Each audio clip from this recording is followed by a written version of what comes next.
Students, good morning. Today we study that is the point number 12.10 factors affecting photosynthesis. म्हणजे काही घटक जे परिणाम करतात प्रकाश संश्लेषणावर ते फॅक्टर्स आहेत. फर्स्ट वन एक्सटर्नल फॅक्टर म्हणजे बाह्यतम घटक. So external factors are there are the 4 external factors are there, that is light, प्रकाश, carbon dioxide, temperature and water. First one we study that is the light. Okay, so here that is the how the light which can be affect on the photosynthesis. Already you know that what is mean by photosynthesis. Photosynthesis means with the help of chlorophyll pigment. So here that is the inside the leaves the solar energy is trapped and converted into chemical energy, and to form the food material it is called as the photosynthesis. So here how the light which can be affect on photosynthesis. So here that is the first one, light. It is the essential factor for the photosynthesis. Without light the photosynthesis can't take place, you know that, because light energy it is the main important source of the energy.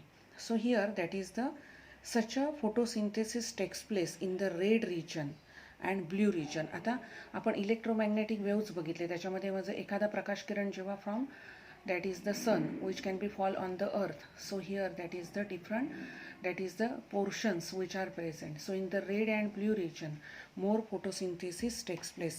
After that next one, in most of the plant, so here that is the photosynthesis which can be maximum in the bright light. Bright light म्हणजे तेजस्वी प्रकाश असतो तिथे photosynthesis जास्त घडून येतं. And okay, and in the strong light the photosynthesis decreases. Okay, and photosynthesis slows down in the low intensity of the light. म्हणजे जिथे प्रकाशाची तीव्रता कमी कमी होत जाते तिथे प्रकाश फोटोसिंथेसिस कमी होत जातं.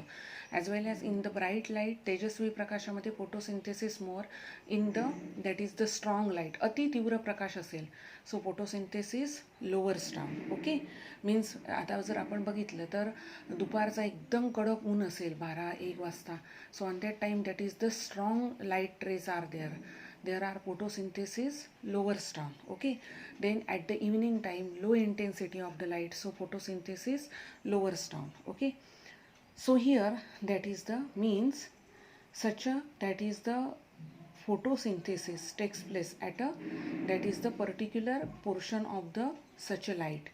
Okay, and that is the such a sometimes suppose heavy light it can causes that is the damage to that of the plant body. Next one that is the CO2, carbon dioxide. So here that is the such a carbon dioxide that is 0.3% gas which can be present on the land is there. Okay, so here carbon dioxide which is the limiting factor in the photosynthesis process, limiting factor.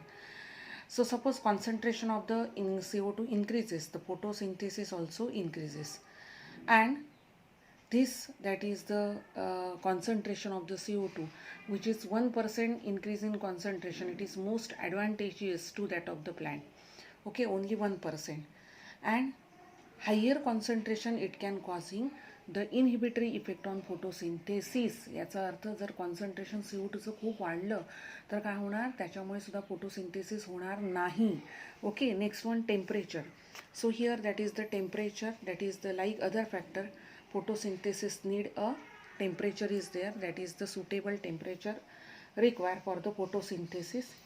So here that is the photosynthesis increase in the rise in the temperature, and decrease that is the photosynthesis which can be decreased fall in the temperature. Temperature कमी असेल तर photosynthesis कमी होणार, photosynthesis जास्त होण्यासाठी temperature असणं आवश्यक असतं. But the optimum temperature where the photosynthesis maximum takes place that is 25 to 30 degree centigrade in plants like that is the open in certain plants. Okay, in the plants maximum म्हणजे 25 ते 30 degree temperature आपल्याला आवश्यक आहे, normal temperature maximum photosynthesis करण्यासाठी.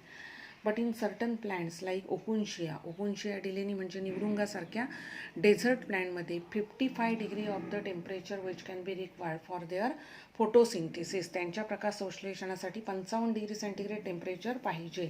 Okay, that is so here that is the such a that is the temperature at which the process which can B start. आता फोटोसिंथेसिसची प्रक्रिया कुठच्या टेम्परेचरला start होते, that is from minimum temperature. the photosynthesis which can be start. After that, last one factor, it is the water. It is the external factor. So that is the water is also necessary for the photosynthesis, and that is the such a water that is in case that is maintaining the turgidity of the cell and proper hydration of the protoplasm. आता turgidity म्हणजे काय, तर त्या पेशीमध्ये आतमध्ये ओलावा टिकून, जसं आपण मनुका पाण्यात सोक केल्या, भिजवल्या की आतमध्ये त्या भिजतात आणि स्वेल होतात, सुजल्यासारख्या फुगल्यासारख्या दिसतात, तशीच turgidity and that is the such a that is the hydration. Hydration म्हणजे taking of the water inside the body, हे मेंटेन केलं जातं and that's why water is necessary. Internal factor, आता internal factor there are the 2 internal factor. First one chlorophyll pigment, and you know that chlorophyll pigment is present in the leaves are there. Okay, so here the rate of the photosynthesis is proportional to the quantity of the chlorophyll present in the leaves. एखाद्या वनस्पती पानामध्ये किती chlorophyll आहे त्याच्यावरून photosynthesis ठरतं. So here that is the such a chlorophyll which can be act as biocatalyst, okay, and carry out certain reaction. Accumulation of the sugar. So here that is the, in that photosynthesis, the sugar, it is the final product, and this sugar which can be accumulate in the cells and slow down the process of photosynthesis. आता ॲक्युम्युलेशन of the sugar आपण बघितलं की carbohydrate तयार होतात, ते अन्न आहे, साखरेच्या स्वरूपामध्ये साठवलं जातं वनस्पतीमध्ये, and then photosynthesis slowers down is there. Okay, so here that is the means internal factor like accumulation of the sugar. Next one, Blackman's law of limiting factor. So here that is the Blackman's law of limiting factor. So this factor which can be state that is statement is there, that is the, here the graph is there, we can explain. So here that is the, it is the condition as to its rapidly by a number of separate factor. Okay, 2, the rate of process is controlled by the pace of the slowest factor. It is the process is condition, एखादी क्रिया चालू राहिली जाते as to its rapidly by a number of separate factor, काही घटकांमुळे ती चालू राहते. The rate of process is controlled, आणि हा दर आहे तो नियंत्रित केला जातो by the pace of slowest factor. Okay, so here आता ह्याच्यामध्ये जर बघितलं, आता जो स्लोवेस्ट फॅक्टर आहे ना, so which is present in minimum that is the concentration. Okay, and this law of limiting factor which can be explained by the 2 external factor like carbon dioxide आणि light. CO2 आणि light याच्या आधारावर काय केलं जातं, ही ब्लॅकमॅन reaction explain केली जाते. म्हणजे एक फॅक्टर आहे तो मिनिमम कॉन्सन्ट्रेशनमध्ये आहे आणि एक फॅक्टर आहे तो हायर कॉन्सन्ट्रेशनमध्ये आहे. Okay, so here that is the, suppose आपण CO2 कॉन्सन्ट्रेशन वाढवलं, the photosynthetic rate goes on increasing, आणि CO2 concentration further increase, no increase in the rate of photosynthesis.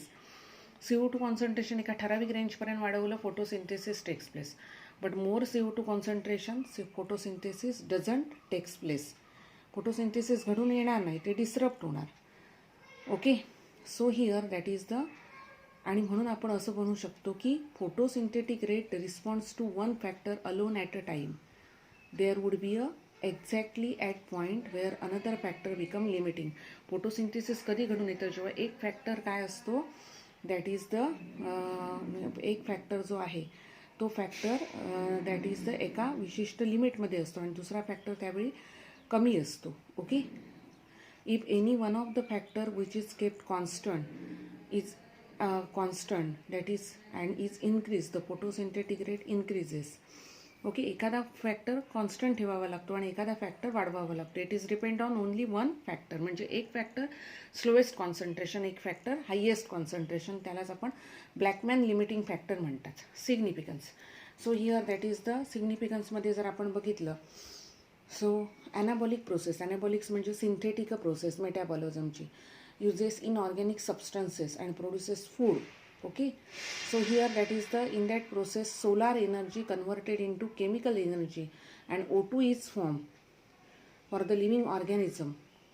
This O2 which is not only for the living organism but also form the ozone layer around the earth.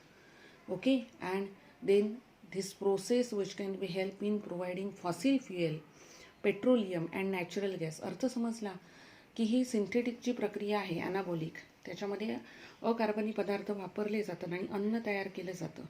आणि या प्रक्रियेमध्ये सूर्याच्या उष्णतेचं रासायनिक ऊर्जेमध्ये रूपांतरण होतं. त्यावेळी ऑक्सिजन बाहेर पडतो आणि हा जो ऑक्सिजन आहे तो फक्त सजीवांसाठी न वापरला जाता it form protective ozone layer and protect to that of the living organism. आणि त्याच्यामुळे काय होतं, धिस प्रोसेस जीवाश्म इंधनं, पेट्रोलियम वगैरे सगळं पुरवलं जातं. समजलं? अशा प्रकारे तुम्हाला Blackman limiting factor or factors affecting photosynthesis याच्यावर